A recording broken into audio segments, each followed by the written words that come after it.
I'm Timothy Shardlow. I had a stroke in January 2016, which resulted in me suffering from hemianopia, which means that I have lost about 45% of my field of vision. It means I can't drive, which was that's the biggest issue, because with the family as I've got, I was forever driving. And I had a headache, and my eye to the right, as far as I could tell, didn't seem to be functioning properly. So I sat on the bed and I said to Shannon, I think I've got a problem. She said, I'll ring my optician, who listened and asked questions, and then said, I think, don't come and see me. Go to Queen Mary's Hospital in Sidcup, where they have an ophthalmologist on duty. So popped off down there. This young lady came in and saw me, did some tests, left the room, came back and said, I've sent for an ambulance because I'm convinced you've had a stroke. Whereas most people can do that and they can see both hands. This hand of mine doesn't come back in until there. I waited and waited, and months go by, and I kept getting up every day and thinking, is it improving or isn't it improving? That sort of thing. My name is Professor Alexander Leff. I'm a cognitive neurologist and an honorary consultant neurologist here at Queen Square. The commonest type of patient I see is somebody with a hemianopia, which is where their vision has been damaged to one side, so either to the left or the right. Could be full damage, so they could have completely lost half of their vision.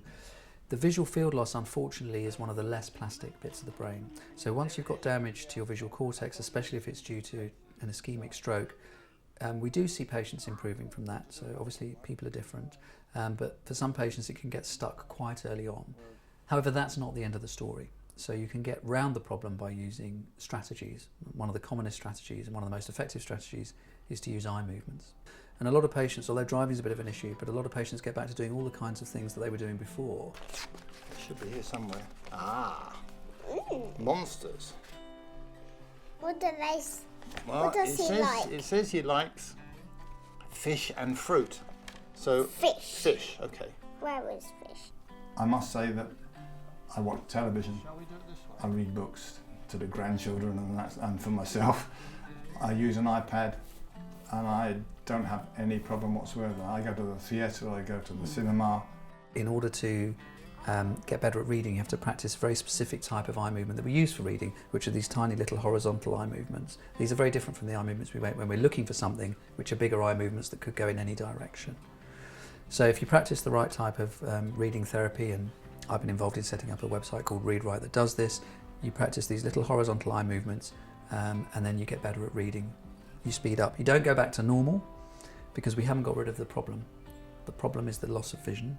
This is a compensatory eye movement strategy, so you get more efficient at dealing with the problem, but that doesn't put you right back to where you were before the problem started. And there are occasions, especially with children's books, when I'm reading to the grandchildren, they tend to put pieces of text in different areas, and I can go da-da-da-da-da, and George will say, well, you haven't talked about that bit, because he knows the books better than I do. And that's just remembering to keep moving and keep scanning. The important thing if you've had a stroke is to get it diagnosed as quickly as possible, within a few hours really.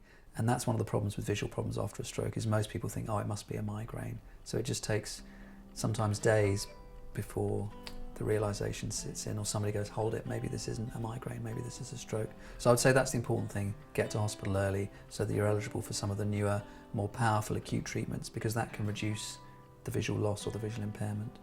Once the visual impairment's there, once the stroke is completed and you've got damage, then you start on the rehabilitation pathway. And the rehabilitation pathway doesn't need to be rushed. It's not like, oh, if you work really hard in the first few weeks, that makes all the difference. It doesn't, unfortunately. It's going to be long, hard work for weeks, months and years possibly. And you don't have to start immediately, certainly not for visual loss. I do my exercises walking straight but glancing right to left, up and down. And I do that just walking down to the bus stop. I think one thing we both